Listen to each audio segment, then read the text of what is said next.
बुरे हाल, फिर भी कह रहे हैं 7 साल बेमिसाल।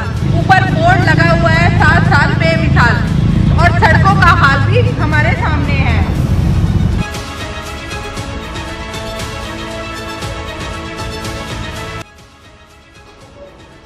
थानेसर नगर परिषद के चेयरमैन पद हेतु चुनाव मैदान में उतरी इनेलो उम्मीदवार तनुजा पिछले कई महीनों से लगातार सक्रिय है। वे जनता के बीच में पहुंचकर न केवल जनता की समस्याएं सुन रही है, बल्कि अपने स्तर पर कई समस्याओं का समाधान भी करवा रही है। हालात यह है कि तनुजा द्वारा चलाए गए इस जनसंपर्क अभियान के दौरान तनुजा इनेलो राज में हुए विकास कार्यों की यादें भी ताजा करवा रही है। खुद लोग इनेलो राज में हुए विकास कार्यों के बारे में तनुजा को बता रहे हैं। तनुजा ने वार्ड नंबर 20 के अंतर्गत सलारपुर रोड कैलाश नगर कॉलोनी में जनसंपर्क अभियान चलाकर वहां रह रहे लोगों से मुलाकात की और उनकी समस्याओं को सुना। लोगों ने उन्हें गलियों, सीवरेज, सफाई संबंधी समस्याओं के बारे में अवगत कराया और उन्हें इनेलो के हक में अपना वोट और समर्थन देने की बात भी कही। वहीं इनेलो नेत्री तनुजा ने भी शहर की बदहाल सड़कों के बारे में जमकर तंज कसा। नमस्कार जी, देखिए सड़कों के बुरे हाल, फिर भी कह रहे हैं 7 साल बेमिसाल। अभी देखिए हम हैं मंडी के गेट के आगे और सड़क के हालात हमारे सामने हैं।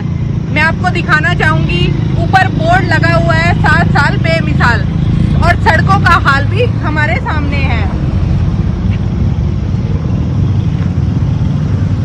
तो रिक्वेस्ट यही है, एटलीस्ट बोर्ड देखकर लगाइए, हालात देखकर बोर्ड लगाइए। यहाँ पर तो एटलीस्ट कम से कम बोर्ड नहीं लगाने चाहिए थे, जहाँ के हालात इतने बुरे हो चुके हैं।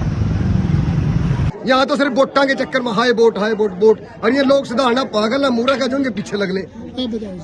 मैं कहता हूँ वोट तो हम देंगे ना लोगों को, चाहे कोई सी पार्टी आओ या मारना आओ ना हो। ये तो इस पे तो मैं आपको पहले ही बता चुका हूँ कि इस कॉलोनी पे, इन कॉलोनी पे इनेलो की मोहर लगी हुई है, जिस वजह से कोई काम नहीं हो रहा हमारा। और उनको पता है ये तो इनेलो के हैं। क्या इनेलो पार्टी जब आती थी काम करती थी? उन्होंने पहले 2 बार इनेलो के टाइम में काम हुआ। पहले उन्होंने ईंट का गणोजा लवाया इसमें, उसके बाद अशोक अरोड़ा बने MLA, यहाँ पे मंत्री बने। उन्होंने फिर ये ब्लॉक लवाए अशोक अरोड़ा। अब आप ये बीजेपी पार्टी वालों के पास गए, इन्होंने क्या बोला? उन्होंने, मैं कहता हूँ मिट्टी गोली देते हैं, काम करते नहीं। कह रहे हैं 20 लाख रुपए उन्होंने मंजूर किया इस कॉलोनी के लिए, तो रुपया लेगा किसी ने बका दिया। ये तो हमारी वोट तो है नहीं सर ये। उसके बाद 4,86,000 हो गया पैसा। हमें तो ऐसा समझते हैं बिन पंदे के लौटते हैं ये, हमें तो ये समझते हैं, लेकिन उनको ये नहीं पता किसी पार्टी से बंधे होंगे ये, जिस वजह से ये काम नहीं हो रहा हमारा। हाँ जी, और कुछ कहना चाहोगे आप? हाँ जी, बहुत बहुत मेहरबानी आपकी, आप आए, आपका स्वागत है। और जिसके कारण से ये हमारे यहाँ कॉलोनी की ये सबसे बड़ी समस्या है, जिससे कि वाकई में हम हमारे पूरा बढ़ चढ़ का आपका पूरा साथ देंगे। ऐसी बात नहीं, हमें जो ये राज है हमें ऐसे राज की जरूरत नहीं है, समझे ना। हमें अब इसको बदलना चाहते हो आप लोग, मिलकर संकल्प कर ले रहे हो बदलने में? क्यों नहीं, पूरा बढ़ चढ़ का साथ देंगे आपका, ऐसी बात जी बताइए। नमस्कार जी, सुधा साहब के पास हम जा लिए, कम से कम 50 बंदे जा लिए हमारे सिवरेज के लिए, निकासी के लिए। हम हाथ जोड़े, पैर पकड़े, हमने माफी मांगी, हमारा काम करो। सुधा साहब बोले कि हाँ जी आपका काम हो जाएगा। सरकारी स्कूल तक सिवरेज दब्बा दिया, सरकारी स्कूल के तक सिवरेज दब्बा के हमारे को लारा दे दिया कि आपकी कॉलोनी का पानी सिवरेज में डाला जाएगा। उसके बाद में हमारा काम रोक के और गांव वालों का सैनी का पानी, गांव वालों का जोड़ का पानी सिवरेज में डाला गया। जो 250 वोट वाले का पानी सिवरेज में पड़ गया, और 1700 वोट 1800 वोट उसकी कॉलोनियों की, हमारी तीनों कॉलोनियों की। और हमारी वोट की आवाज सुधा साहब नहीं सुनते, सुधा साहब लारा दे देते हमारे उताई कि भाई तुम। हाँ जी बताइए क्या हमारी समस्या जी सीवरेज की।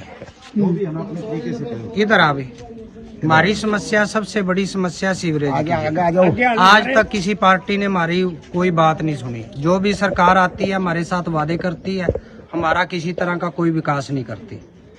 जब वोट लेने होते हैं, जब तो हम वैध हो जाते हैं, सरपंच को बोलते हैं या जाके बीजेपी सरकार में रिक्वेस्ट करते हैं, उस टाइम अवैध घोषित कर दिए जाते हैं। किसी तरह का हमारा कोई विकास नहीं हो रहा जी। ये चौटाला साहब के समय ये अपनी गली बनी थी, उसके बाद आज तक इसकी गली का कोई विकास नहीं हुआ। हमारी यही रिक्वेस्ट है कि हमारी ये गली बनाई जाए। आप कभी गए हो किसी के पास, यहाँ एमएलए के पास या चेयरमैन के पास? सारे के पास गए हैं जी। तो क्या बोल रहे हैं? किसी ने हमारी कोई भी जाए, एमएलए पे भी जाए, सब पे जाके आए हैं और सबने हाथ खड़े कर दिए। पहले तो कह दिया हाँ ये आपकी ग्रांट पास होगी, कर दीजिए, हाँ ये लेटर ले हो जी, बाद में अवैध घोषित कर उसके बाद छुट्टी लेटर को भी जोड़ में गिरते हुए उठा के वो। तो ये काम हुए नहीं हमारे आज तक।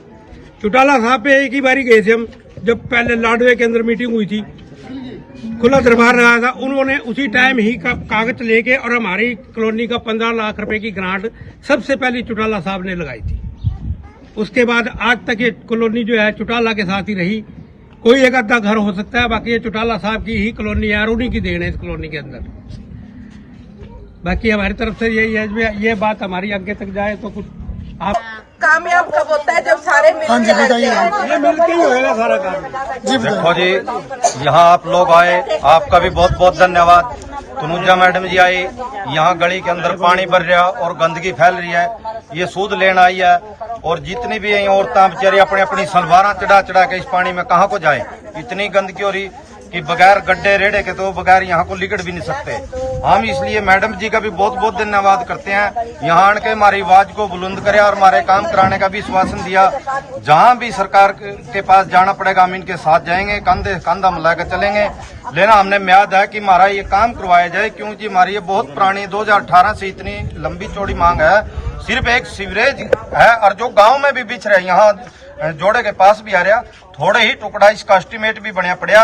सिर्फ अधिकारी ये कह देते हैं अवैध कॉलोनी है। अवैध कॉलोनी कैसे है जी? ये 40-40 साल से बस रहे हैं, इनके पास रिकॉर्ड है, 40-40 साल का रजिस्ट्री है, इंतकाल है, वोट कार्ड है, सब कुछ है, ये पेंशन भी है, यहाँ सब कुछ जो भी है सारी सुविधा, बाकी बिजली के बिल है, जो भी प्रूफ मांगेंगे हम देने के लिए तैयार हैं। लेकिन 40 साल से जब हम यहाँ बस रहे हैं, मांग इतनी है कि हमारा आज तक किसी ने सूद नहीं ली। जब भी कोई बन जाता है वो वादा कर जाता है कि मैं पानी निकाल दूंगा, मैं यहाँ बोर कर देता हूँ, बोर से निकाल दूं। कोई बोर नहीं किसी ने कराया, किसी ने कोई नाली नहीं खुदवाई, किसी ने ब्लॉक नहीं लवाए, किसी ने कोई साइड में कोई नाला नहीं निकाला, किसी ने पाइप नहीं दबाई। आज एस्टीमेट के बाद भी जो PRI का पैसा भी आता है उसको